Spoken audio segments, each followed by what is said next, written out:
Welcome back, ladies and gentlemen. A very special interview here, and one of our bigger supporters, ladies and gentlemen, one of my favorite human beings, right here next to me. Learned a lot about you last year, Rick Sandoval, Yeah. general manager of Greenwood Chevrolet.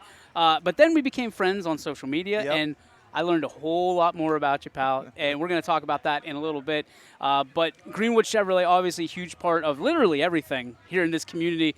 But of this Austintown fireworks celebration, you guys have. I think every model that you have in the showroom is here as well. Why is it so important for you guys to be part of this festival? We just had Jim Davis on, and Yeah. I know you're very proud of this. Yeah. This is our community right here. Yeah. And, as a local business, we want to support the community. We want to do everything that we can for our community. And it's just plain fun. Coming out here, seeing our team come out here is just plain fun. We love seeing everybody out here enjoying all the festivities, all the food trucks. Oh, my God. Yeah. It's just amazing. And all the kiosks. And it's just fun. When you participate in the community, you're giving back.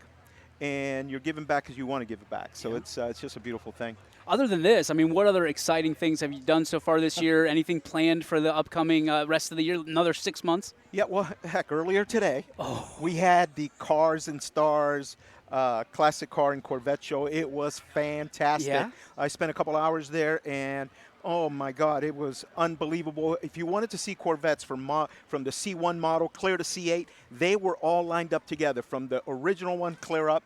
It was unbelievable. It was just so much fun. That's a great event we do every year at Greenwood Chevrolet, that my old goodness. Hummer lot. Yeah. And it was packed. People were there enjoying all the cars, and I was geeking out. I mean, I was geeking out. It was terrible. I probably have a couple hours of here. Do you really? On here. A ton of it on. Oh, that's incredible for you. I mean, you're a great general manager. Being the leadership at Greenwood Chevrolet is outstanding, obviously. But for you, you're a fan of cars, so Yeah. that's Oh, like yeah. the perfect thing for you. You said you were geeking out. What's it like for you every day, waking up and saying, "Hey, this is my life." You get to step into those shoes. It's not a job. Yeah.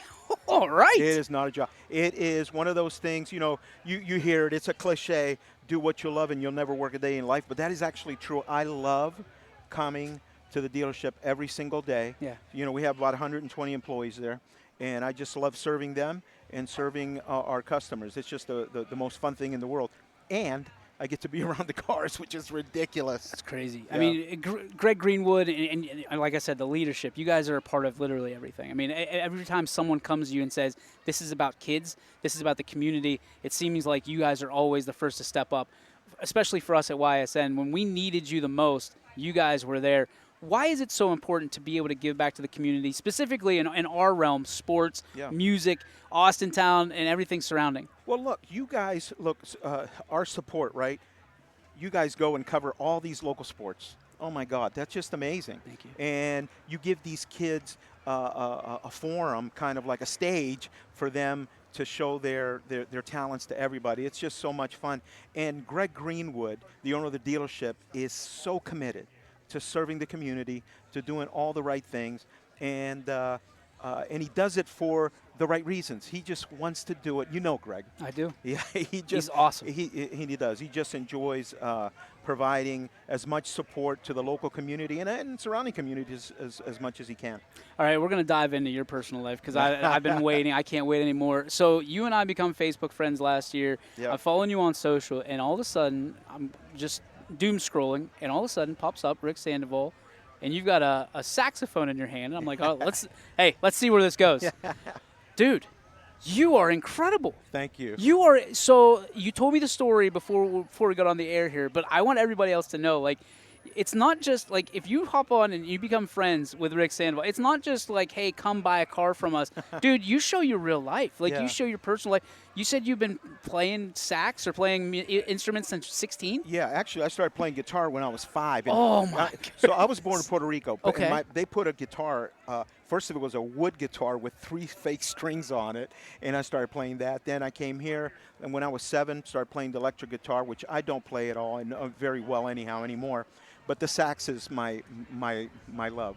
And I was playing in club bands when I was 15, 16, 17, 18 years old.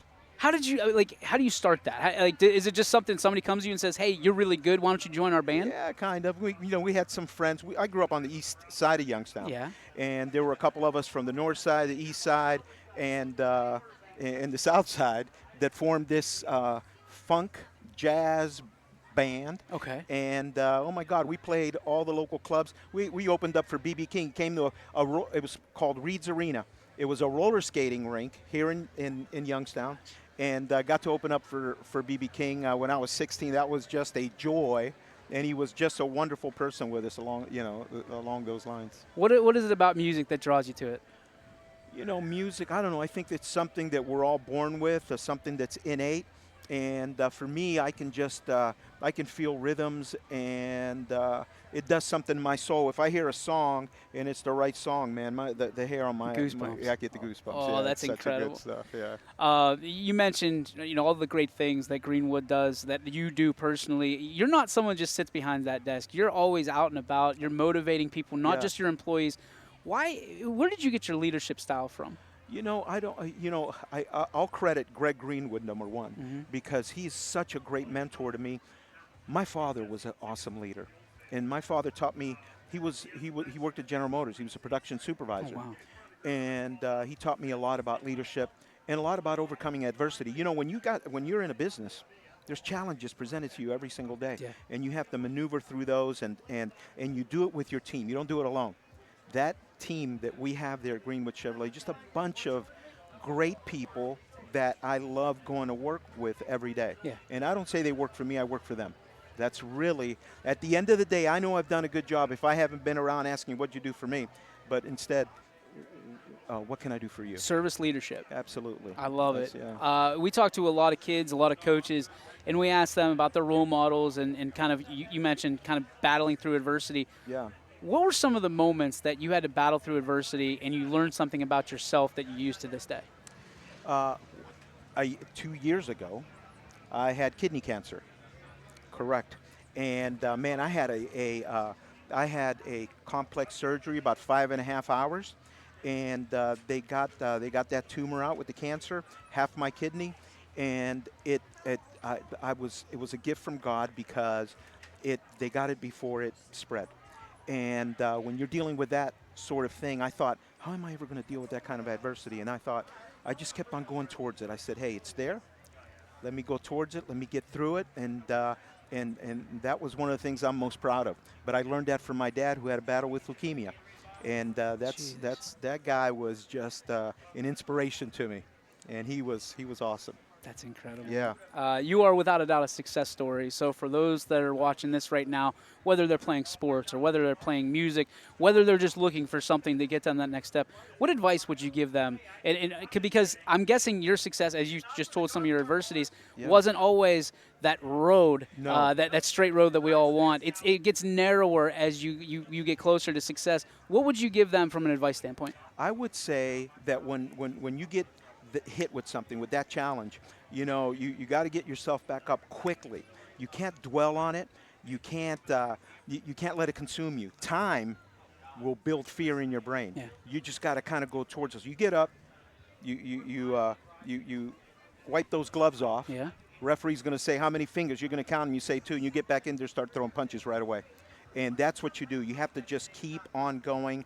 You can't dwell on it. And I would say is a challenge is nothing more than Mother Nature, than life's way of testing your resolve. You're going to get them.